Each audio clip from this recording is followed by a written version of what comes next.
Now, Namibia's tourism sector witnessed a remarkable resurgence in 2023, marked by a significant increase in both visitor numbers and occupancy rates.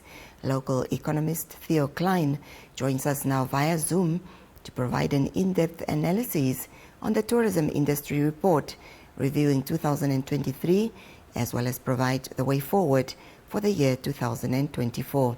A very good evening to you and welcome to the show. Thank you for having me, Malka. Now, in 2023, the tourism sector witnessed remarkable resurgence. What key factors would you attribute to the growth in 2023? Well, I think, Malka, 2023 was the first year since 2020 that we had no COVID restrictions or travel restrictions in place. So that certainly did help international tourists in coming to Namibia during the year. I think another big important thing was the fact that the economic recessions that everyone was expecting in advanced economies never took place. By the end of 2022, everyone was expecting high living costs and high interest rates to put pressure on households and consumers in rich countries such as the US, the EU, and the UK, and that would then lead to economic recessions. And the threat to us in Namibia was then that those areas suffering recessions would mean that we will see less tourists coming to us from those countries. Of course, Namibia receives most of its tourists from Western Europe, so that was a risk for us. But obviously, like I said, those recessions never happened in 2023. So all of that also then contributed to the large inflow of international arrival foreigners into Namibia during 2023. I think other local initiatives from the government side also assisted in allowing more foreigners to come to the country, and that also includes then now the nomad visa program that the government launched last year, quite innovative, with a lot of other countries also doing the same thing. But I think it's good that we put that in place to allow remote working people to come to Namibia, enjoy good internet infrastructure, stay and live in our country whilst working remotely for the companies that they work for in their home countries. And then, of course, with the green hydrogen projects taking place at the coast, and then we also have oil and gas exploration taking place in the south of Namibia. That also meant that a lot of business people would then have traveled to Namibia to do various jobs for these projects. So that also definitely assisted in foreign tourists visiting Namibia during 2023.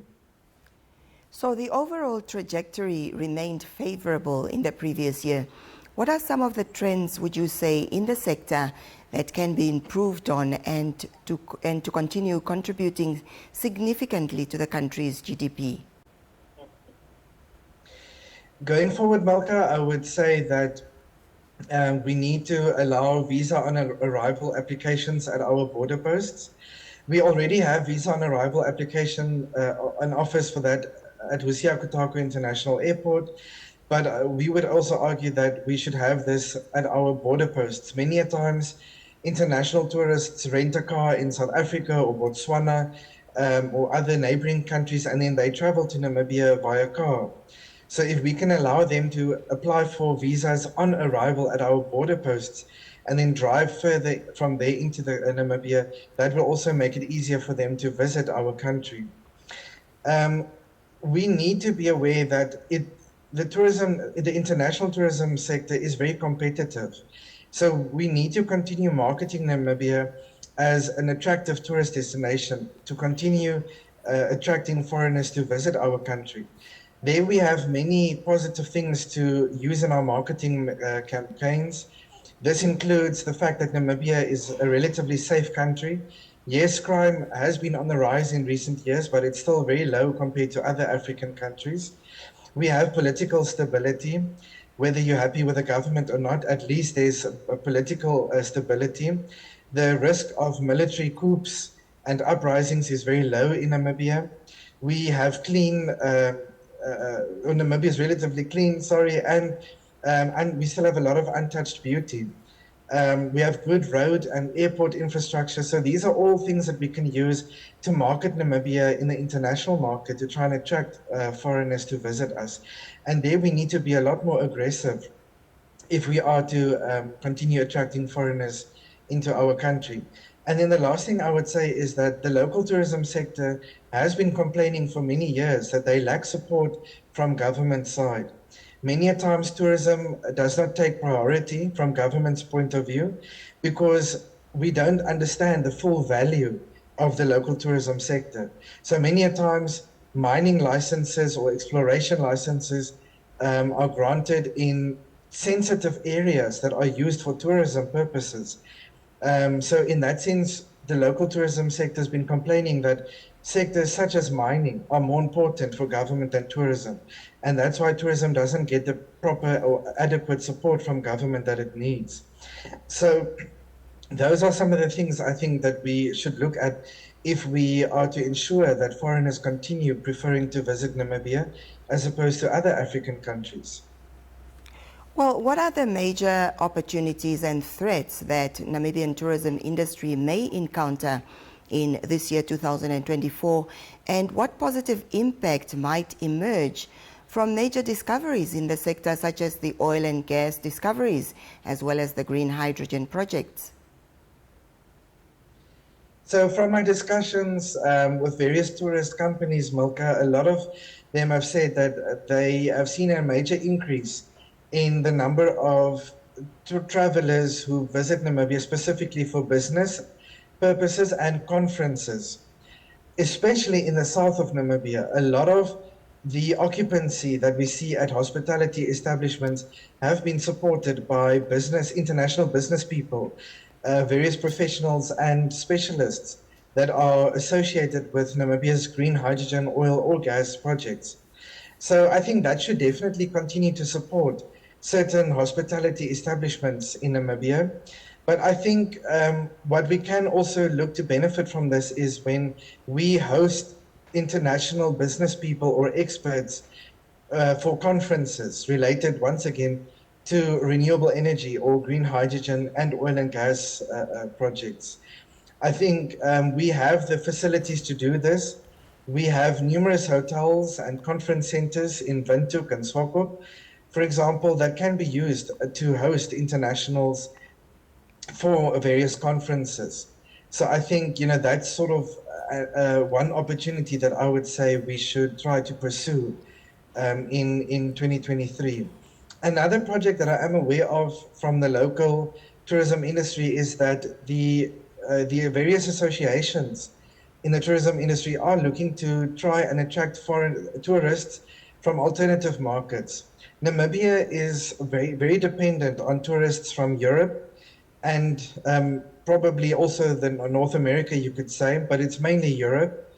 And Europeans typically visit Namibia during their summer season, which is our winter season. So our peak tourism season is typically from May to August or September every year.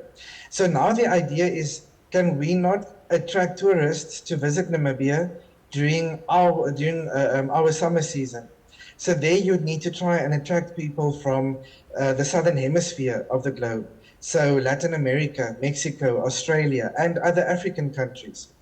So there are some initiatives that are underway at the moment in Namibia that are trying to get more tourists from those alternative markets so that you stabilize tourist inflows and therefore the income that local businesses generate from tourists. So I think those two come to mind in terms of opportunities that we should strongly pursue for 2024. Well, talk to us about how technology has played a role in shaping the tourism experience in Namibia and what changes are anticipated in 2024. From 2020, Milka, we've seen very interesting business practices being done in order to combat border control or border restriction or travel restrictions, sorry. I think one thing that Namibia could probably still pursue is to sell virtual safari tours to those tourists or people who want to travel Namibia but they're not sure whether they should do so or not. or for those international individuals who are not able to travel to Namibia. But you can still have a safari truck driving around in Etosha, seeing various wild animals, and you put a camera on top of this car and you put it together in a product, and you can sell that then to foreign internationals, for example. I think that interesting digital tourism product such as that I've just explained now should still probably be pursued in Namibia. I think the only other things that come to mind is that we have digital platforms such as YouTube, Instagram, Facebook, and so many others, which can be used more aggressively to market Namibia in order to reach certain target markets or individuals to try and entice them to visit Namibia. I think that's also definitely a cheaper way of marketing the country. And then I think probably not so much technology, but definitely with regards to equipment. We are aware that the typical tourist who visit Namibia prefers the so-called self-drive experience, where they come to Namibia, they land in Windhoek, and they want to rent a bakkie and drive throughout the rest of Namibia on their own, and they sort of plan their own route. To that extent, we've seen a lot of innovation in the car rental industry in Namibia, where cars are now equipped with all sorts of camping equipment and gear to allow these international tourists to do the self-drive experience in Namibia. And I think, there probably is more further room for innovation with regards to that, to make it more comfortable and convenient for tourists who want to do the self-drive experience. Well, having said that, what recommendations do you have for stakeholders in the Namibian tourism industry based on the 2023 performance and the outlook for 2024? Yes, so I think with regards to recommendations for stakeholders, I myself tried to do a survey last year to try and estimate the real economic value of the local tourism sector in Namibia, because like I said earlier, that's still largely unknown. The estimates show that the local tourism sector contributes roughly between 15 and 20% to our economy. But the actual true number can be higher. At least I personally think it could be higher. So we really need local tourism companies to participate in various surveys that their associations are trying to do, to try and estimate the real value of tourism, because once we know the true economic contribution of the tourism sector, that will help the sector regulator, the Ministry of Environment, Forestry and Tourism, and as just any private business in the tourism sector, it will help all of them to lobby with government and to demand more appropriate response from and attention from government side. Like I said, the local tourism sector has complained for many years that they do not get the support from government that they need. So I think we need better dialogue and communication between private sector associations and the Ministry of Environment, Forestry and Tourism. Because like I said, it's not just always a thing of the Namibian Tourism Board that gets a very small budget allocation so that their marketing activity is limited. That certainly is one problem. But there are so many other problems that can be solved without the use of money. It just requires government to listen to private sector and address their concerns and issues that they have. That's one thing. The other thing is, I already mentioned the low budget that the Namibian Tourism Board gets, so they are limited in the marketing that they can do in international markets. So marketing initiatives will have to come from the private sector. And obviously this is a big expense for private companies. So, but it is necessary because competition is fierce in the global tourism industry. So those are some of the challenges that we sit with. I think going forward, I remain positive on the tourism sector. I do expect tourist inflows to remain on an upward trend. That's both from the overseas markets, but also regionally from other African countries. I expect that to remain on an upward trend. And tourism, we must remember, has one of the widest value chains tourism is not just people coming to stay at a lodge and flying to our airport and pay airport taxes. It's a lot more than that. We have tourist we have car rental companies, we have safari tours, we have tour operators, we have travel agencies, and in addition to your accommodation services. So, it has a very wide value chain, and it can definitely be a major positive to overall business activity in Namibia. And if we don't have another virus running around the world, even despite the wars that's going on at the moment in Israel and even the attacks of ships in the Red Sea, given all these political and military action taking place across the world, I still remain positive on the local tourism sector in Namibia to boost overall economic growth in 2024. Well, let me thank you so much for speaking to us, and all the best for this new year 2024 going forward.